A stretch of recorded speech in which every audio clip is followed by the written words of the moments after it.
আজকের অনুষ্ঠানের অতিথি তারপরে আমাদের ইসলাম ভাই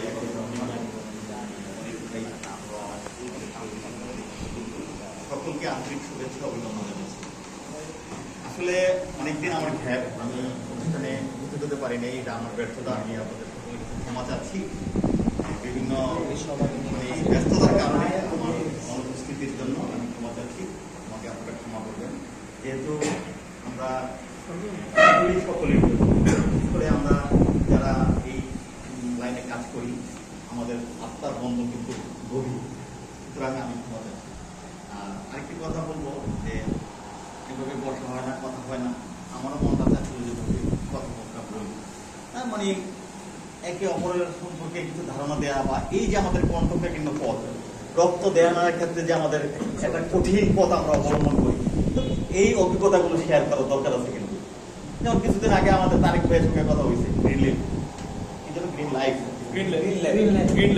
ওনার সঙ্গে আমার একটু কথা হয়েছে। তো ওই কথাটা হলো এরকম, আচ্ছা একটা ডাক্তারের ভিজিট আপনি 1000 টাকা নিবেন, নেওয়ার পর আপনি আবার রিপোর্টটা খেতে গেলেন নিবেন টাকা, এটা কি হয়? এটা কি হয়? এটা কি সম্ভব? তো উনি বললো যে দেখেন ডাক্তার ঢাকা থেকে এরকম ডাক্তার দিয়েছে, আপনি যেহেতু বসাবেন আপনারও কিন্তু একটা বিষয় আছে, আপনি ইচ্ছা করলে 1000 টাকা ভিজিট নেওয়ার পরে আবার রিপোর্ট দেখে আনলে আমরা আবার 1000 টাকা হয় না, বা 500 টাকা নিবেন, এটা অনেক বলে আবার মনে হয়েছে। ওনার সঙ্গে কথা আমি বলছি, আশা করি ভবিষ্যতে আমরা সকলে সম্মিলিতভাবে যে কোনো সমস্যা সম্মিলিত বলে আমরা যদি সকলে যাই, তো আমি একটু বেশি কথা বলবো আজকে, সুযোগ পাই না এরকম ইয়াং জেনারেশন, উজ্জ্বল নক্ষত্র, সকলের ক্ষেত্রে উজ্জ্বল নক্ষত্র জানি, কেউ কিন্তু কম না। আমি আশা বড় বড় বড় একটা এমন না, কিন্তু আমরা সকলেই সমান। কোনো কোনো ক্ষেত্রে আমার চাইতে আপনারা বড়, আপনারা যা পারেন আমি পারি না। যেমন একটা উদাহরণস্বরূপ বলে, মডার্ন হসপিটালে আপনার 8টা থেকে শুরু হয়েছে, রাত্র 1টা 2টা পর্যন্ত, যে উনি কাজে আসবে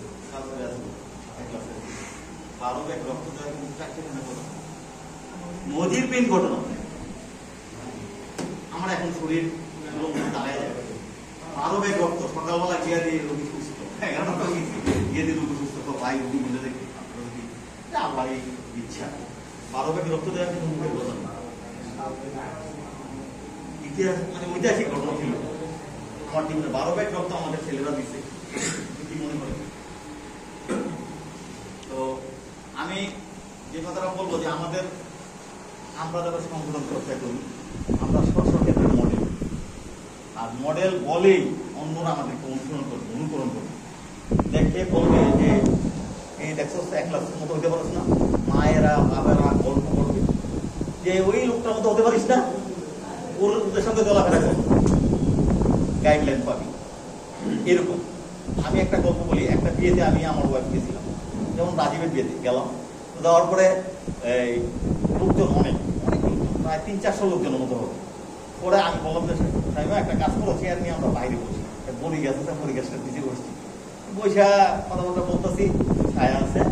তো পরে এই পাশে 2টা মেয়ে বসে আছে, 2টা মেয়ে পাশে বসে আছে, হুট করে এই আলামিনের মতো আর শরীরের মতো 2টা ছেলে গেছে, 4-5 জন ছেলে ওরা।